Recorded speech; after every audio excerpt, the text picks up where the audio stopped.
Oh, Oprah, you never cease to amaze me.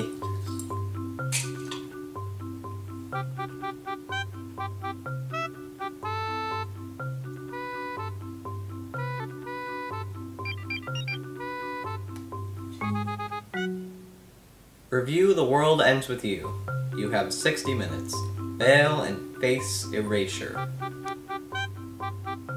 How did I die?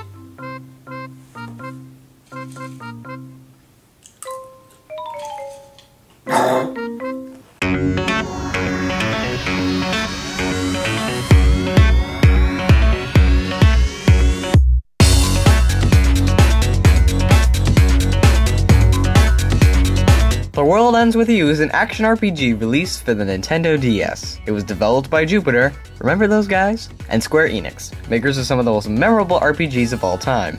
The game takes place in a fictional version of Shibuya, Japan. Our story follows Neku Sakuraba, a 15-year-old boy that has grown up in Shibuya his whole life. Neku is a bit of a loner. He feels no need to interact with society and likes to keep to himself. Neku finds himself in the middle of Shibuya one day, unable to recall anything but his name. When he wakes up, he finds a strange pin that allows him to read people's minds.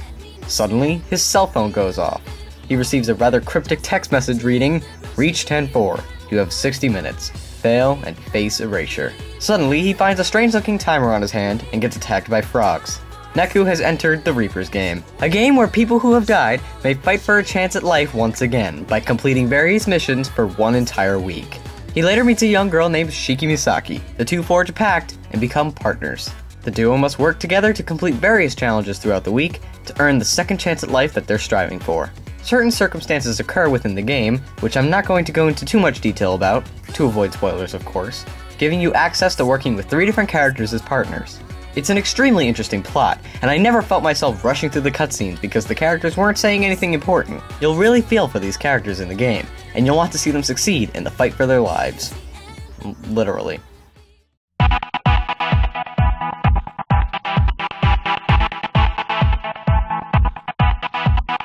The game is your standard JRPG affair, for the most part. You'll complete various quests for NPCs in order to complete each mission. You'll also be fighting creatures called noise. An example would be those frogs we saw earlier. The combat is primarily action-based, but there is a rather detailed battle system that goes along with it. Each battle with the noise takes place on both the top and bottom screens of the DS. It sounds rather confusing, but it's a lot easier to handle than you'd think. We'll start with Neku on the bottom screen and work our way up. To begin a fight, you'll need to press the player pin on the bottom right corner of the screen and select the noise icons. You can chain up to 4 noise at a time. To attack, you'll need to use pins. Pins can be collected by purchasing them at shops, getting them from various NPCs, or as item drops by enemies. These drops will increase in frequency depending on how you scale both your levels and the game's difficulty, and how big your noise chain is. The pins each have specific abilities and functions that can be quite useful and unique. However, there are many pins that you'll want to use as replacements for your old ones because they can level up further and have better stats as time goes on. To perform each pin's technique, you'll need to execute the proper commands on the touchscreen. Pins also have a limited amount of uses before they must recharge. No worries though, they recharge after just a few seconds in battle. The best strategy would be to use each pin one by one so you can still attack while others are charging up. The touch controls are responsive about 95% of the time. I do sometimes find that the game is struggling to choose which pin I really want to use because a lot of them do have similar swipe commands. Also, there were times that I wanted to swipe Neku out of the way of an enemy's attack, and I ended up trying to attack them back instead of moving out of the way, which would cause me to take some damage. It's very rare that this will happen to you, but it's just a minor nitpick that I had. There's also a side minigame involving these pins called Tin Pin Slammer. It's a game where you take your active deck of pins and fight against other pins using various attacks and the main form of combat, slamming into each other. It's pretty basic and rarely shows up in the main story, so it's not really something that you're going to be buying the game for. Neku's partner for the week will pop a squad on the top screen, where they'll be controlled by the D-pad. His first partner, Shiki, uses the pictures on her cards to attack. If you manage to match all 3 of her cards, then you'll come closer and closer to forming a fusion. Each fusion is basically an ultimate attack, where each partner syncs up properly and unleashes all their power on every enemy on the field. The more matches you make, the stronger the fusion will be. The same goes for Neku's other 2 partners, Joshua and Beat. For spoiler reasons though, I'm not going to be talking very much about them. The battle system may be a bit too much to handle at first, so thankfully you can turn Shiki and the other partners on autopilot. However, you are going to want to get good at using both screens. It's not that hard after a while, and you'll need to do it manually for the later parts of the game, because trust me, the AI can get pretty sucky. Like most RPGs, the characters have stats and can level up. To build up stats, you can use clothes. Clothes in this game are like armor in other games.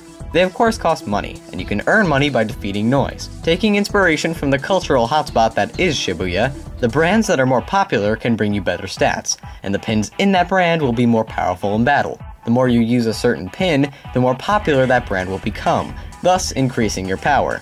You can also permanently raise stats by feeding your characters food. You'll buy food with the yen that you earn in battles, just like clothes. Please do this from the start of the game to save time level grinding in the end like I did. Equip the food item to raise certain stats. Then, to eat the food, fight off noise. Each battle will slowly cause you to eat more and more of the food until it's fully eaten and you get your stat boost. Pro tip, don't equip food or clothing to your partners ever. Only focus on Neku for the main story. Trust me, he's the only one that matters in the long run.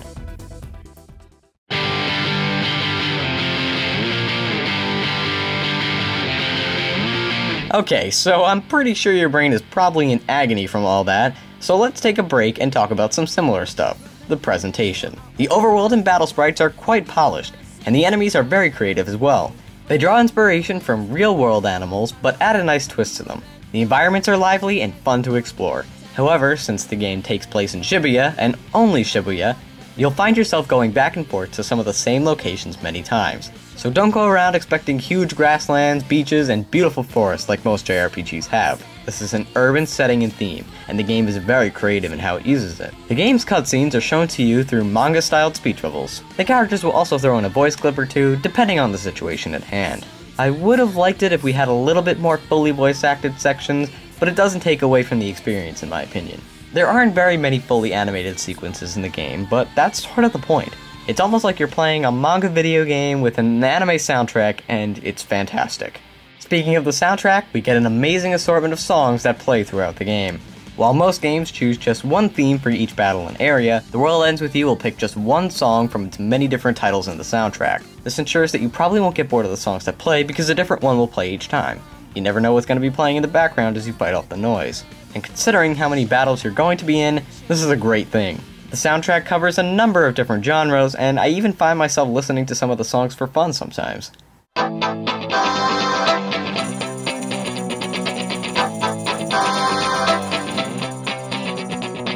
In conclusion, The World Ends With You is a fantastic game that immerses you into its world while not being insanely over the top with its presentation values. It's the story that engulfs you in the world and makes you feel for the characters. It also has a very unique gameplay style, and I never felt like fighting enemies was a chore. The music is very enjoyable and brings the urban theme together very well. I'm sure it sounds like I'm gushing over the game right now, but I really didn't find many things I didn't like about it. The controls, like I said, do take a little getting used to, and the stylus commands are a bit finicky sometimes, but the good truly do outweigh the bad in this situation. The World Ends With You does not get nearly the amount of recognition it deserves, and I hope one day we do see a sequel to this game. I give The World Ends With You a 9 out of 10. It's a great game. I think you're all going to really enjoy it if you pick it up, so definitely go give it a chance. Try and find yourself a copy. If you can't find a physical copy, I know there's an iOS port of the game. I don't know how that holds up to the original. I know the gameplay is a bit different, but the story is still the same, and the graphics and music are still the same too. So you can check that out. I personally haven't bought it because that shit is expensive. Thank you all so much for watching this video. I really appreciate it, and I will see you guys next time with more videos.